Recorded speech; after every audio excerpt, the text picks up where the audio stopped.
श्री स्वामी समर्थ. गुरुपौर्णिमा हा प्रत्येक भक्तासाठी अत्यंत पवित्र आणि महत्त्वाचा दिवस असतो. या दिवशी गुरूंची कृपा मिळावी अशी प्रत्येकाची इच्छा असते. जीवनात कितीही अडचणी असल्या, कितीही संकटे आली, मनात कितीही चिंता असली तरी गुरूंची कृपा असेल तर प्रत्येक संकटातून मार्ग नक्कीच सापडतो. म्हणूनच गुरुपौर्णिमेपर्यंतचा हा काळ साधनेसाठी आणि नामस्मरणासाठी अत्यंत शुभ मानला जातो. गुरुपौर्णिमा 29 जुलैला आली आहे. दिवस बुधवार आहे. या दिवसापर्यंत आपल्याला संपूर्ण सेवा करायच्या असतात. स्वामी म्हणजे आई. जशी आई आपल्या लेकरांची काळजी घेते, तशी स्वामी समर्थ आपल्या प्रत्येक भक्ताची काळजी घेत असतात. लेकराला कितीही संकटे आली तरी आई त्याला सोडत नाही. त्याचप्रमाणे स्वामी समर्थ देखील आपल्या भक्ताला कधीच सोडत नाहीत. आपण कधी कधी दुःखी होतो, मनात खूप चिंता असतात, घरात अडचणी असतात, पैशाची समस्या असते, नोकरीची चिंता असते, मुलांच्या भविष्याची काळजी असते, तब्येत बरी नसते. काही वेळा तर असे वाटते की आता कोणाकडे जावे आणि आपले दुःख कोणाला सांगावे. अशा वेळी फक्त एकदा मनापासून स्वामींना हाक मारा. स्वामी आपल्या भक्ताची हाक नक्की ऐकतात. सेवेकऱ्यांनो, आपल्या जीवनात कितीही मोठे संकट आले तरी स्वामींचे नाम सोडू नका, कारण नामामध्ये खूप मोठी शक्ती आहे. अनेक भक्त असे आहेत ज्यांनी कोणतीही मोठी पूजा केली नाही, कोणतेही मोठे अनुष्ठान केले नाही, पण फक्त श्रद्धेने नामस्मरण केले आणि त्यांच्या जीवनात चांगले बदल घडू लागले. मन शांत झाले, भीती कमी झाली, घरातील वातावरण बदलले, कामामध्ये यश मिळू लागले. कारण जेव्हा आपण नाम घेतो तेव्हा आपण देवाच्या जवळ जातो. आजच्या काळात प्रत्येक जण धावत आहे. प्रत्येकाला काही ना काही चिंता आहे.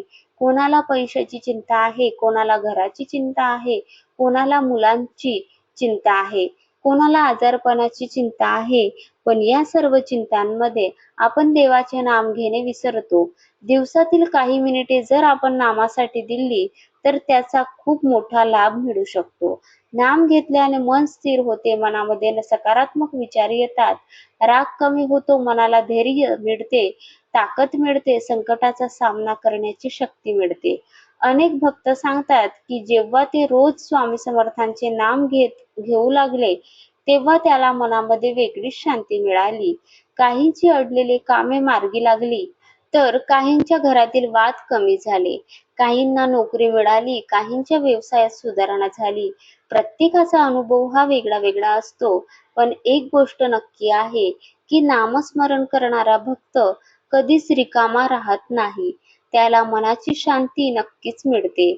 आपण अनेक वेळा म्हणतो की आमच्याकडे वेळ नाही, पण मोबाईलसाठी वेळ असतो, टीव्ही साठी वेळ असतो, इतर गोष्टीसाठी वेळ असतो.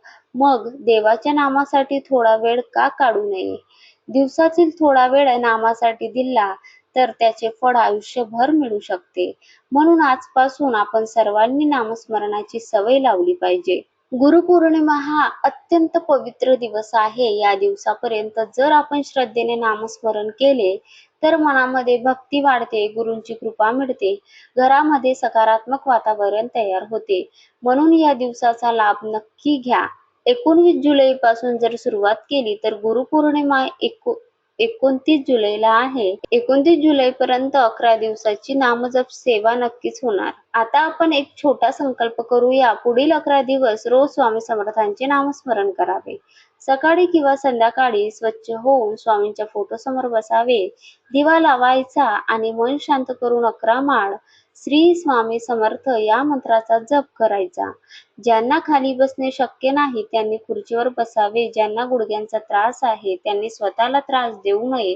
आरामात खुर्चीवर बसून जप करावा. वृद्ध सेवेकऱ्यांनी देखील आरामात बसून नामस्मरण करावे. देवाला आपली भक्ती महत्वाची असते. आपण कुठे बसलो आहोत हे महत्वाचे नसते. 11 दिवस एकही दिवस खंड पडू देऊ नका. मनापासून जप करा. कोणतीही अपेक्षा ठेवू नका. फक्त स्वामींच्या चरणी स्वतःला अर्पण करा. आपले सुख, दुःख, चिंता, काळजी सर्व काही स्वामींना सांगा. आई जशी आपल्या लेकरांचे ऐकते तसे स्वामी आपल्या भक्तांचे नक्कीच ऐकतात. आपले धर्मग्रंथ काय सांगतात की कलियुगात नामस्मरण ही सर्वात सोपी आणि प्रभावी सेवा आहे. मोठी तपस्या करण्याची गरज नाही, जंगलात जाण्याची गरज नाही किंवा कठीण साधना करण्याची सुद्धा गरज नाही. फक्त श्रद्धेने देवाचे नाम घ्या. नामामध्ये खूप मोठी शक्ती आहे. म्हणून आपल्याला ज्या देवावर विश्वास आहे त्या देवाचे नाम घ्या. त्या देवाचे नाम घ्या. श्री स्वामी समर्थ म्हणा किंवा राम राम म्हणा, श्री साई बाबा म्हणा, गजानन महाराज म्हणा, विठ्ठल विठ्ठल म्हणा किंवा दिगंबरा दिगंबरा, श्रीपाद वल्लभ दिगंबरा, दत्त दत्त म्हणा, पण रोज नाम घ्या. कारण कलियुगात नामस्मरण ही अशी सेवा आहे ज्यांचा अनुभव लवकर येतो. आपण ज्यांना गुरु मानतो त्यांचे नामस्मरण करा. मनाला शांती मिळते, जीवनाला दिशा मिळते आणि देवाची कृपा हळूहळू जाणवू लागते. चला शेवटी सर्वांनी मनापासून 3 वेळा म्हणा, श्री स्वामी समर्थ, श्री स्वामी समर्थ, श्री स्वामी समर्थ. ही माहिती आवडल्यास नक्कीच एक लाईक करा आणि कमेंटमध्ये श्री स्वामी समर्थ लिहा. ही 11 दिवसांची सेवा कोण करणार आहे ते पण नक्की सांगा. अशा धार्मिक माहितीसाठी व्हिडिओला एक लाईक करायला विसरू नका. श्री स्वामी समर्थ. जय जय स्वामी समर्थ.